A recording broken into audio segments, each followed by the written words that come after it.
Hello and welcome to the SWBN News Watch, where we report global events from a Christian perspective. I am Chimila Chike. Thanks for joining us today. In the United States, a Kentucky pastor is thanking God for sparing his life after he fell more than 30 feet off a roof, but returned to preaching only 2 days later, CBN News reported. Pastor Mark, Bishop of the Grace Point Baptist Church, thanked God and the thousands of people who were praying for his recovery after his wife posted to Facebook that he had an accident. Bishop told Kentucky Today that, quote, "No one falls 30 feet and usually even lives from it.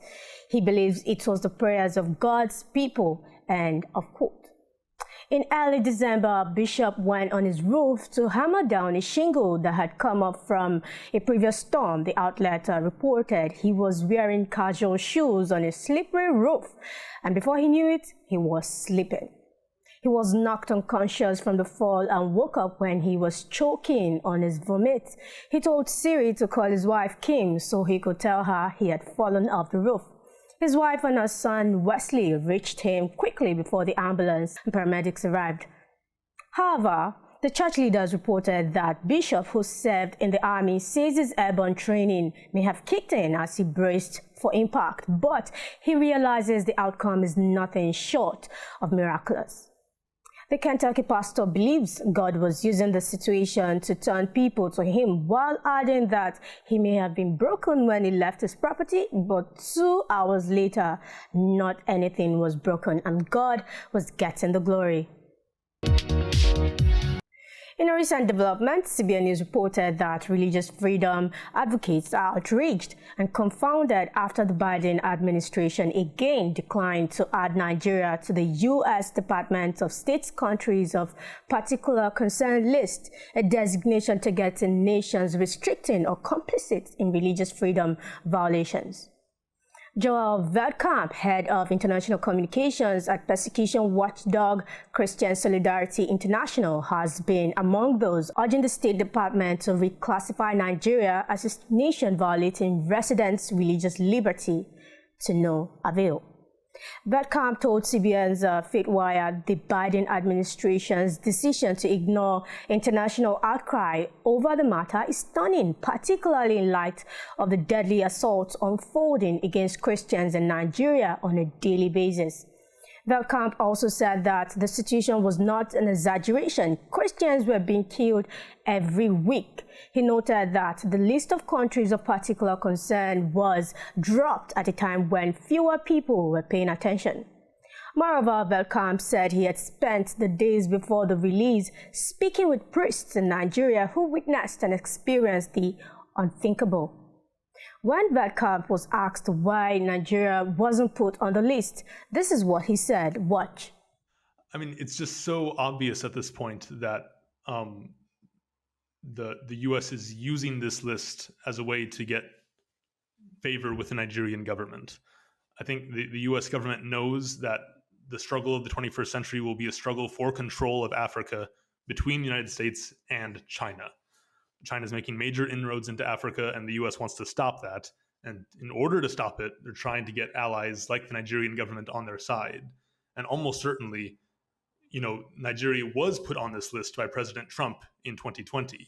And almost certainly, the Nigerian government told their counterparts in the U.S. government, this is our price. We want off of this list. If you want our cooperation, this is what we want from you. There's absolutely no credible reason to keep Nigeria off the list. And we should note the U.S. has an independent commission for religious freedom, and they have said that they're outraged, and it's unexplainable that the U.S. did not put Nigeria back on the list this year.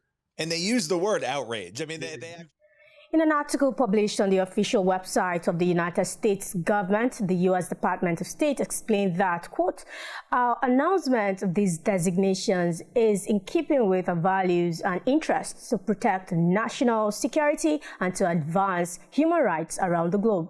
The article went on to say that we will continue to carefully monitor the status of freedom of religion or belief in every country around the world and advocate for those facing religious persecution, or discrimination. We will also regularly engage countries about our concerns regarding limitations on freedom of religion or belief, regardless of whether those countries have been designated.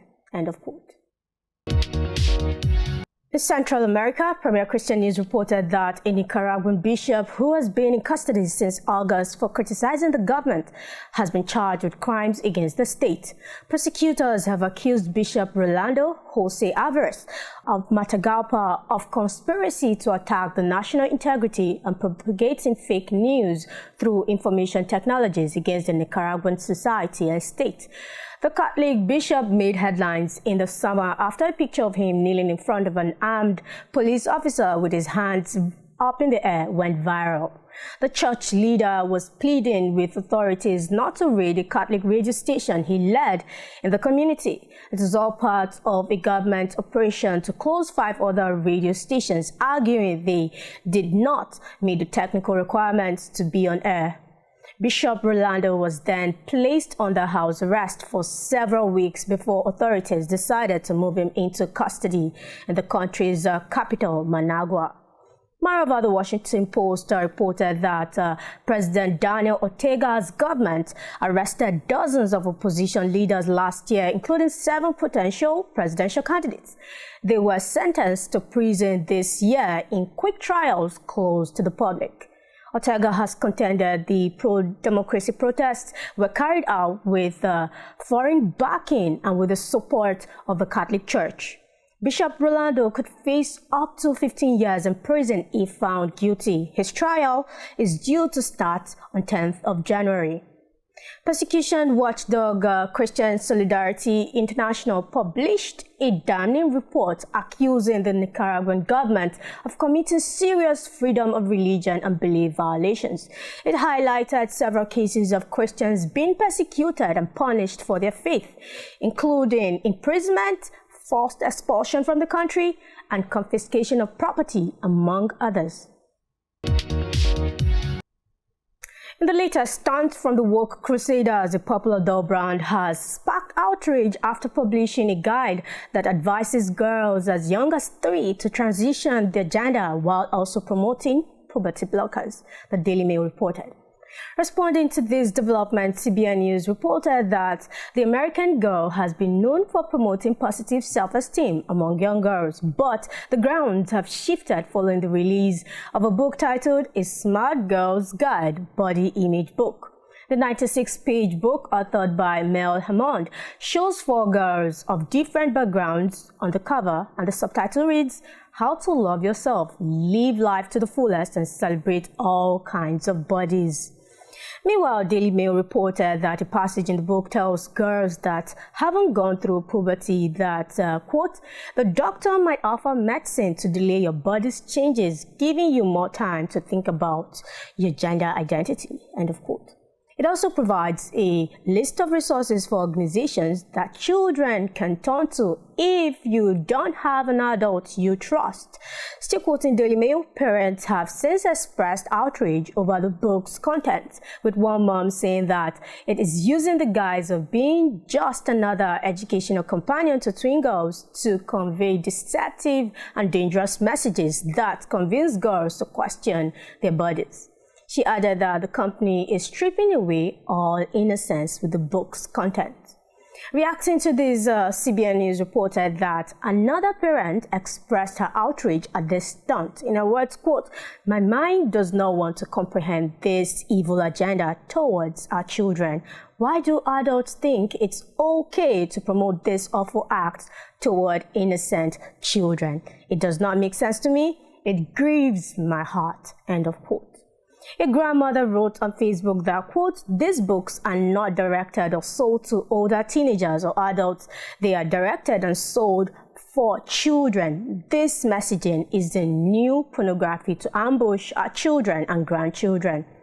And a young imam of 2 for the Christian Post wrote that, quote, the book mixes truth about embracing natural beauty with lies about denigrating the body. This is a toxic mixture that will only confuse them. In a tweet, Ali Beth Starkey wrote that, quote, "Gone are the days when Art American Girl taught girls about history and femininity. Now they are encouraging our daughters to hate their bodies, halt their puberty, and cut off their breasts in the name of self-love. Return your AG Christmas gifts ASAP," end of quote. Recall that last month, Balenciaga came under huge criticism after an ad showcasing children with images linked to pornography. Reacting to the development, reality show on social media titan Kim Kardashian said she is re-evaluating her involvement with the luxury fashion house Balenciaga after it apologized for ads featuring children holding teddy bears wearing what critics called bondage gears. Are you as furious as we are about this development? Let us know what you are doing to protect your kids from these woke crusaders. Drop your strategies in the comments. Still in the United States, Premier News reported that a pastor in Atlanta has received widespread attention online for sharing that he wants to start a cannabis business in a bid to welcome more men into his church. Pastor Jamal Bryant from New Birth Missionary Baptist Church in Atlanta said growing the recreational drug could teach men to become entrepreneurial as well as introduce them to faith. Speaking in an interview with the Cool Sorrow podcast with Rashan Ali, he said he wanted to reach out to people who would never attend church. He went on to say that, quote, "I'm mindful that I'm not after Christians, I'm after people who don't go to church. Churches are just recycling people from other churches. I'm looking for people who smell like weed," end of quote. Moreover, during an Instagram Live, Brian also spoke of his idea to open a clinic on the church campus within the next 6 months. Addressing the controversial interview, he said, quote, "I said I want people who smell like smoke because I believe these are the people God is looking for, and too many of us have become so puffed up in our self-appointed sanctification that we fail to do outreach." He also added that in no uncertain terms is cannabis a ploy or distraction from winning souls to Christ. Meanwhile, evangelist Shane Winans said that, quote, "Pastor Jamal Bryant, a pastor, and I use that phrase loosely, as a pastor is supposed to guide, lead, and protect their flock. Why doesn't the church just open a liquor store and attach it to the church? You know, Jesus liked wine," end of quote. In the United Kingdom, the Christian Post reported that a congregation in English countryside was terrified to learn that a dead cat was found hanging from a flagpole at the church just weeks after a dead fox was discovered on the church's doorstep. The vicar of the church suspects the animals' bodies were deliberately dumped by Satanists. The Reverend David Bacon, the vicar of the 12th century St. Peter's Church in Bramshaw near Southampton, told the UK Times that women came to clean the church this week to prepare it for Christmas and found the cat hanging from the flagpole.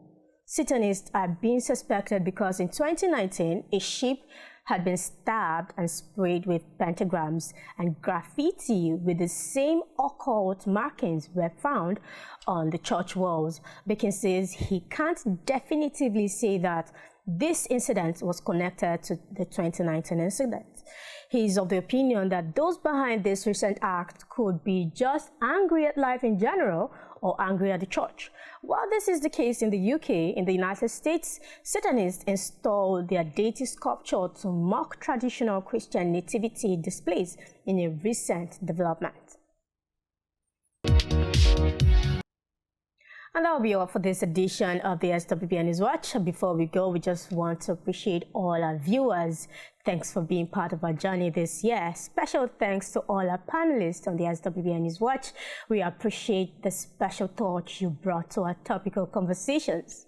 Finally, a very big thanks to all the members of the SWBN editorial board. Your sacrifices made it happen. Till we meet next year, I remain Chimela Chike. Thanks for choosing SWBN TV and happy holidays.